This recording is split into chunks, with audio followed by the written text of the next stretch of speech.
Jadi sekali lagi, dalam bab 2, judulnya secara umum untuk makalah-makalah ilmiah dan skripsi itu adalah kajian pustaka. Jadi di dalam kajian pustaka, kita mengkaji berbagai macam pustaka. Pustaka itu buku. Jadi kita mengkaji berbagai macam pustaka dan kita membangun satu teori. Jadi nanti teori yang kita bangun ini tergantung ya, karena ada berbagai macam bentuk penulisan secara teoritis ya. Alur logikanya ada yang menggunakan deduktif, ya, alur logika kajian pustakanya ada yang menggunakan induktif. Jadi saudara harus memilih sesuai dengan rancangan penelitian nanti. Kalau rancangan penelitiannya itu pola berpikirnya deduktif, ya saudara nanti membuat kajian pustakanya deduktif. Nah ini nanti akan sangat jelas sekali dipaparkan dalam perkuliahan penelitian. Nah nanti kalau misalnya ada bingung-bingung membuat bentuk kajian pustakanya, nanti ditanyakan di situ ya. Nah, yang pertama-tama di dalam kajian pustaka ini kita harus membahas etimologi dan definisi. Karena itu kita membutuhkan kata kunci sebagai bahan utama untuk menggali etimologi. Ya, seperti tadi saya katakan, di dalam judul skripsi sudah ada variabel. Variabel ini bagaimana cara mendapatkannya? Seperti yang kemarin saya katakan, kita tidak boleh mendapatkan variabel dari luar Alkitab, dari luar teks. Tapi kita mendapatkan variabel utamanya dan variabel penjelasnya, variabel 1 dan variabel 2-nya itu dari teks Alkitab itu sendiri.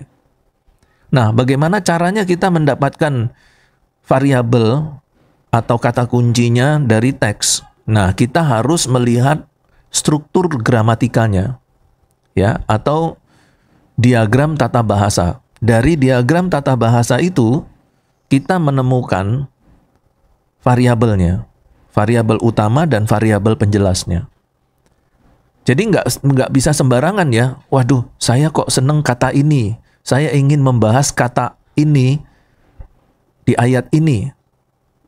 Bukan masalah kita senang, tidak senang, atau interest, tidak interest gitu ya. Tapi kita harus melihat diagram tata bahasa Yunaninya. Dari situ kita baru bisa menentukan variabelnya. Karena kita ini membahas eksegese ayat, maka ayat yang kita eksegese itulah yang kita cari variabelnya, kata kuncinya ya. Kalau tidak salah, saya pernah ajarkan untuk menemukan variabel ini ya, dulu ya. Nah, itu nanti coba diingat-ingat lagi. Kalau seandainya masih belum ingat, saudara dapat berkunjung ke YouTube saya. Di situ sudah ada video-video untuk video-video yang membahas bagaimana menemukan variabel dan kata kunci. Tetapi kalau saudara ingin membahas sekali lagi di kelas ini, boleh-boleh saja. Nanti saya akan berikan penjelasan dan memberikan contohnya. Kalau saudara perlukan ya, kalau tidak diperlukan berarti kan sudah paham ya. Nah, jadi kita kembali ke... Oke. Diperlukan. Oke, nanti sembari kita jalan, kita akan membahas tentang variabel lagi ya. Jadi, di dalam etimologi ini, kita butuh kata kunci atau variabel, dan dari situ kita butuh referensi. Nah, berarti kalau kita membutuhkan referensi, kita membutuhkan kamus-kamus, kita butuh ensiklopedi, ya, kita butuh buku-buku analitikal, kita butuh buku-buku leksikon, ya. Bahkan juga mungkin kita juga butuh software Bible Study. Misalnya PC Bible Study, Libronix, S-Word, The Word, Sabda. Atau kita juga perlu juga untuk melihat internet yang berkaitan dengan Bible Study, internet Bible Study. Nah, nanti saya akan berikan caranya bagaimana kita bisa mengunjungi internet Bible Study dan bagaimana menggunakannya secara singkat. Nah, itu yang pertama-tama harus kita lakukan ya, yaitu membuat definisi etimologi dari semua variabel atau kata kunci yang ada di judul skripsi kita atau di judul makalah kita. Nah, sekarang saya akan berikan contoh bagaimana kita menemukan kata kunci dan sekaligus mencari buku-buku referensi. Ya, ini masuk ke dalam kajian pustaka untuk yang pertama kalinya ya. Bagian awal dari bab 2. Nah, ini saya harus buka dulu salah satu software. Kita ambil pembahasan kita tentang Roma minggu lalu ya. Karena itu sudah siap. Jadi nggak perlu banyak waktu kita untuk membuat diagram tata bahasanya. Roma pasal yang ke-15 ayat yang ke-27. Saya perbesar dulu. Lalu saya tampilkan. Bentar, ini mau ditampilkan. Nah, kalau kita melihat diagram ini, di sini kalian harus bisa menemukan kalimat utamanya dulu. Jadi kalau kita lihat diagram ini, ada kalimat utamanya, yaitu gar, kemudian ada tanda silang di sini, lalu oidokesan. Nah, oidokesan ini adalah kalimat utama. Yang pertama, di sini ada 2 kalimat utama ya. Kemudian kalimat utama yang kedua yaitu tanda silang sebagai subjek, lalu predikat, yaitu eisin opheiletai. Jadi, tanda silang eisin opheiletai ini adalah kalimat utama yang kedua. Nah, jadi dari 2 kalimat ini kita menemukan satu kata kunci, ya, atau yang kita sebut sebagai variabel. Nah, kata kunci yang kita temukan yaitu opheiletai. Tetapi kalau kita mau menentukan kata kuncinya itu bukan kata benda, maka kita harus mencari kata kunci yaitu kata kerja. Nah, berkaitan dengan kata kunci yang kata kerja, ini kalimat utamanya adalah subjek eisin opheiletai, di bawah eisin ini, di bawah eisin ini turun.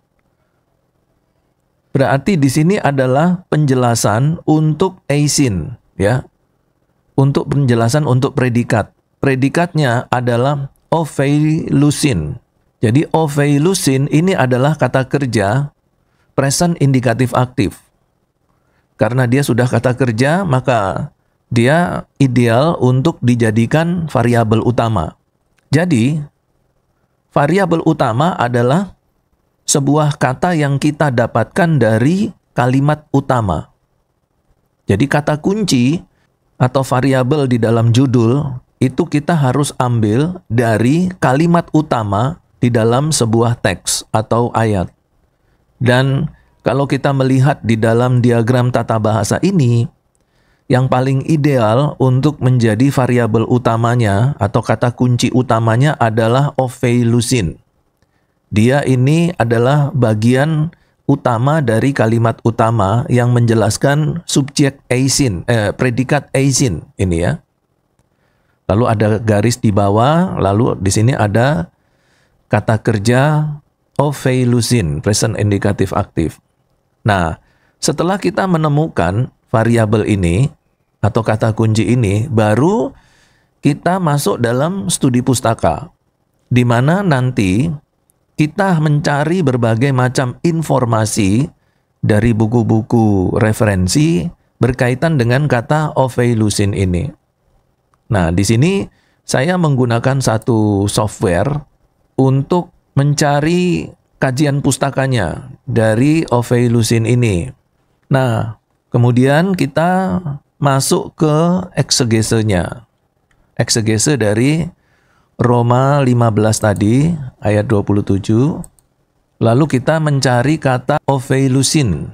Nah, dari sini kita mencoba untuk mencari kajian pustaka itu dari Analytical Lexicon of the Greek New Testament.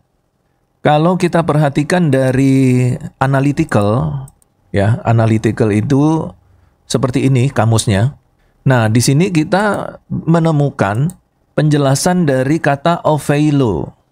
Jadi Opheilusin atau terus-menerus melakukan hutang atau terus-menerus meminjam uang itu dari kata opheilo. Ya. Opheilo kalau kita terjemahkan berhutang atau berutang budi kepada. Kemudian kita melihat di nomor 1 di sini. Nomor 1 ada penjelasan bahasa Inggrisnya, literary of financial indebtedness owe something to someone. Jadi kalau kita terjemahkan dia menjadi secara harfiah, opheilo ini berkaitan dengan hutang finansial atau berutang sesuatu kepada seseorang. Jadi kita lihat di sini bahwa kata Opheilusin, yaitu kata kunci kita yang pertama, secara literal itu adalah pengertian yang kita dapatkan dari konteks kalimat langsung, ya. Jadi bukan makna, tetapi arti harfiah. Itu literal. Arti harfiah itu literal. Jadi itu berbicara tentang utang finansial atau berhutang sesuatu kepada seseorang. Nah, dari sini kita sudah mulai mendapatkan gambaran bahwa Opheilusin adalah aktivitas atau kegiatan berhutang secara finansial.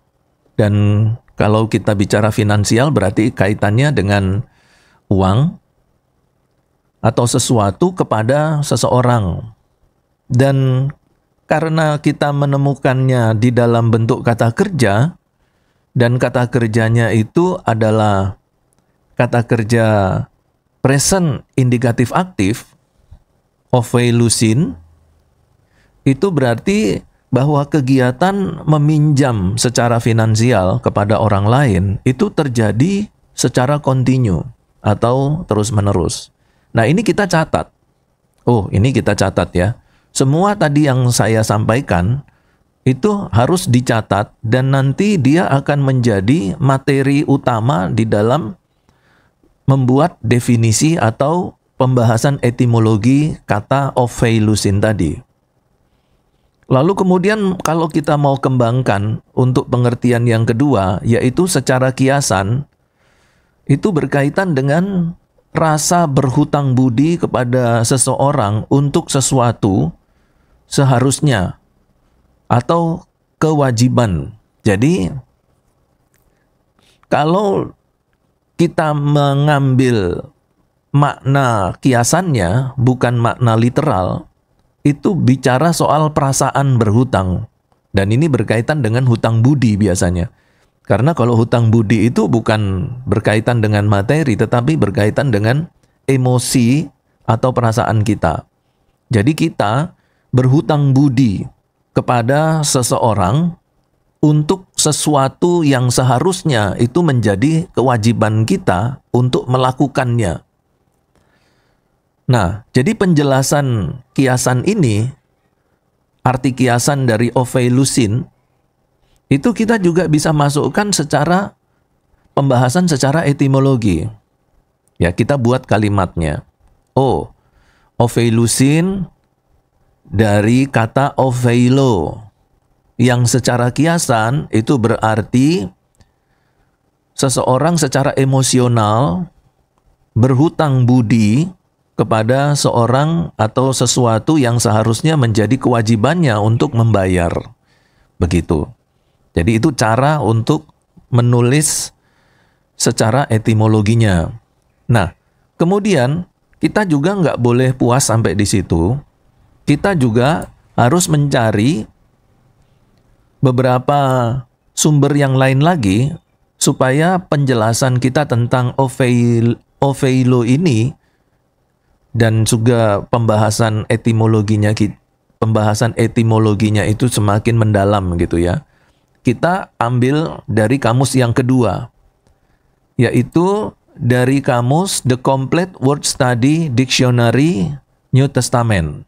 Nah, kalau kita lihat dari The Complete New Testament Complete Word Study Dictionary, dari judulnya saja itu kita sudah langsung mendapatkan gambaran ya. Jadi dari judul kamusnya itu Complete Word Study Dictionary. Jadi kamus berkaitan dengan penyelidikan kata yang komplit. Dan kamus ini sangat bagus sekali, dan kalau kita nanti lihat isinya, itu isinya sangat luar biasa sekali. Memberikan penjelasan secara terperinci, mendetail tentang studi kata, dan itu berkaitan dengan kata kunci tadi ya, berkaitan dengan variabel kita. Nah, karena kata kuncinya itu oveilo, maka kita mencari kata oveilo ini dari The Complete Word Study Dictionary. Jadi kita lihat di sini, nah, seperti ini. Jadi ini adalah isi dari kamus The Complete Word Study Dictionary New Testament. Kalau kita melihat dari Romawi 1-nya, di situ adalah penjelasan pengertian dari kata oveilo. Ya. Kalau diterjemahkan, itu bicara khususnya dalam pengertian keuangan, kata oveilo ini kalau diikuti dengan kasus akusatif dan datif, dinyatakan atau tersirat seperti pada Matius 18 ayat 28, Lukas 7 ayat 41, nah ini harus dilihat semua ya ayat-ayatnya, yaitu bahwa setiap kreditor harus mengembalikan apa yang dipinjamnya kepada tetangganya. Artinya, apa yang menjadi utang tetangganya kepadanya. Nah, ini adalah arti yang pertama.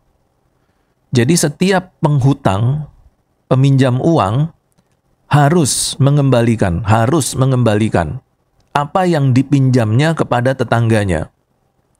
Artinya, apa yang menjadi utang tetangganya kepadanya itu harus dikembalikan.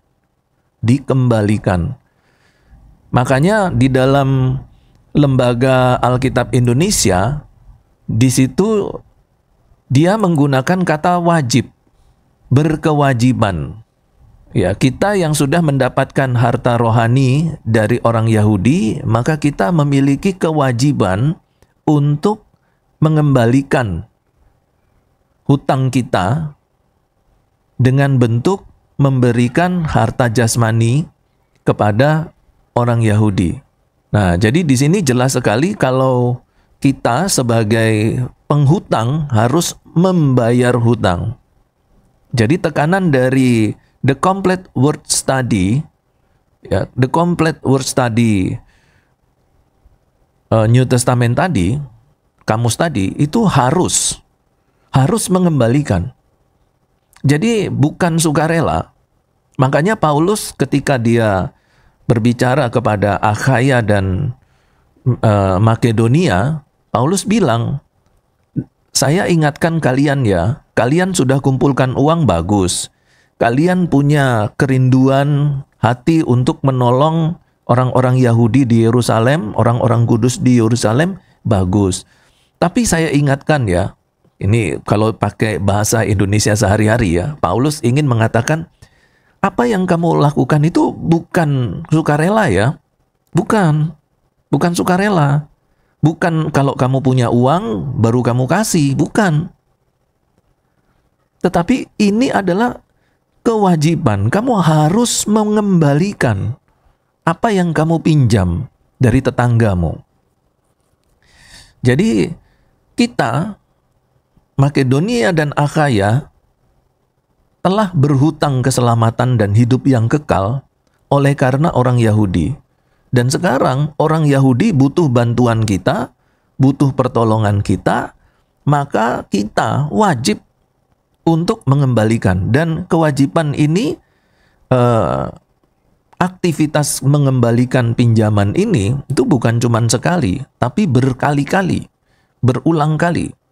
Karena itu dikatakan di dalam Lembaga Alkitab Indonesia kewajiban, tetapi bukan sebenarnya kewajiban, tetapi hutang yang harus dibayar.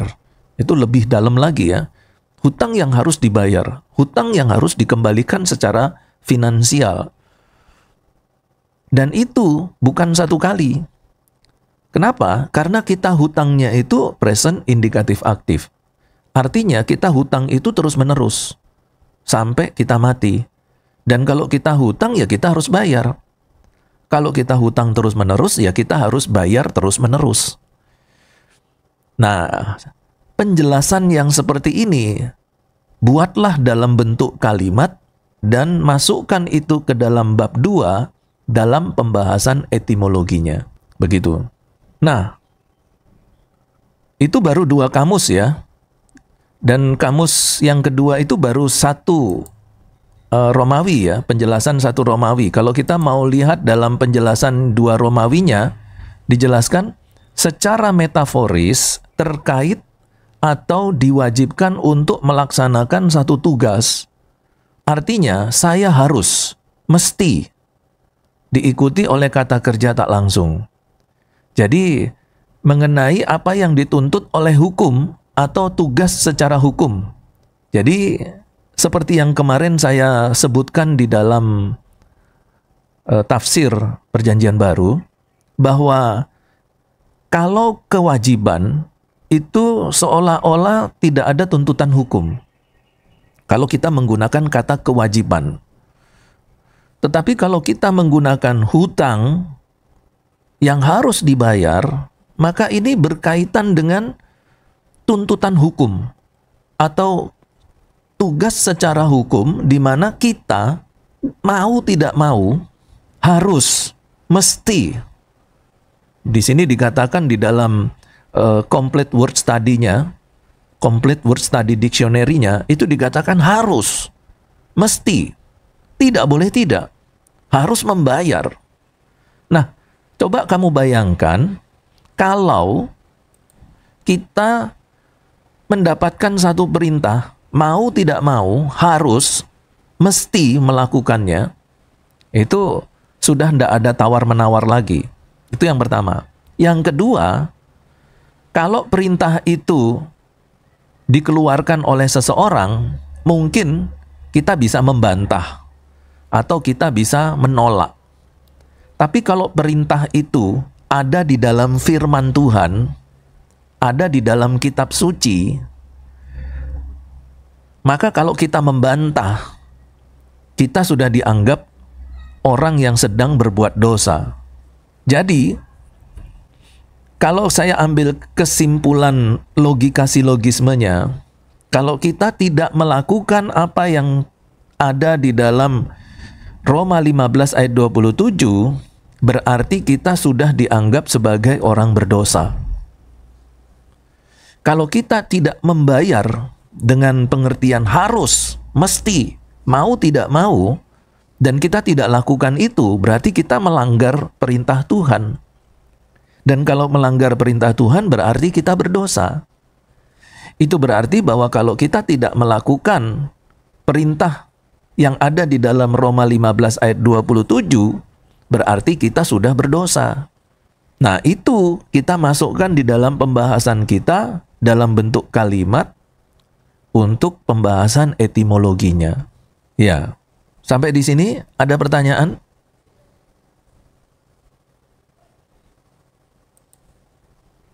Ada, Pak. Oke, silakan, Ramona. Itu masih kembali yang di Roma 15 ayat 27. Ya. kan yang mengenai utang-utang itu. Ya, Kalau misalnya saya gini Pak, kan ada satu pertanyaan misalnya, kita kan harus membayar utang kepada orang Israel ya, dengan dengan materi gitu. Nah, tiba-tiba di Indonesia ini ada yang membutuhkan. Kita udah siapkan ini uang misalnya 10 juta lah, 10 ya, juta untuk kirim ke sana. ya, Anak yatim di sini membutuhkannya. ya, Gitu. ya. Lalu, tapi kita harus menepati janji kita atau menepati utang kita kepada Israel. Iya. Kalau itu kita tetap mau bayarnya. Tapi ada lagi yang lebih membutuhkan. Itu gimana? Oke, dan di sini ada satu pertanyaan, saya ulangi ya pertanyaannya karena kemungkinan besar yang ditanyakan Lamona itu tidak terekam, jadi saya ulangi. Pertanyaannya adalah kita sudah siap untuk memberikan atau membayar hutang kita kepada orang Yahudi sesuai dengan Roma 15 ayat 27. Tetapi ketika kita mau memberikannya, kita melihat di depan mata kita ada anak yatim yang membutuhkan uang ini. Lalu bagaimana saya harus bersikap? Apakah saya membatalkan memberi uang kepada orang Yahudi, lalu saya memberi saja kepada anak yatim ini? Nah, jawabannya adalah kalau anak yatim ini adalah orang Yahudi, maka kita dapat memberikan uang ini kepada anak yatim ini. Karena anak yatim ini adalah orang Yahudi. Tetapi kalau anak yatim ini bukan orang Yahudi, ya berarti kita belum melakukan perintah ini. Kita melakukan perintah Tuhan yang lain. Ada kan di dalam Alkitab bahwa perintah Tuhan kita perlu untuk menolong anak yatim, janda, fakir miskin, dan seterusnya. Itu kita perlu tolong. Itu wajib. Tetapi itu adalah perintah yang lain. Jadi bukan berarti kita telah melakukan perintah yang lain, lalu itu sudah berarti kita melakukan perintah yang lain lagi. Atau satu persembahan, kita sudah melakukan dua perintah gitu. Jadi gini Pak, maksud saya, kalau uangnya ini saya kasih ke anak yatim, berarti ya secara tidak langsung saya juga sudah kasih ke orang Yahudi Pak. Itu tidak boleh begitu cara berpikirnya. Ya, cara berpikirnya bukan begitu. Jadi kalau kita memberikan uang kita kepada fakir miskin, janda, anak yatim piatu, yaitu kita melakukan firman Tuhan yang A. Sedangkan masih ada satu lagi firman Tuhan B yang harus kita lakukan juga. Jadi bagaimana Pak? Ya dua-duanya harus dikasih.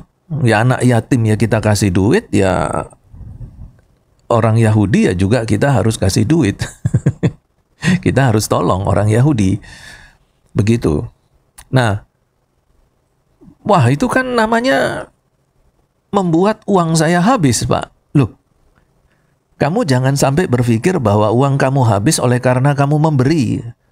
Kalau kamu berpikir seperti itu, pikiranmu salah. Karena Tuhan Yesus jelas mengatakan kepada Simon Petrus, apa yang kamu tinggalkan, kamu mendapatkannya 100 kali lipat.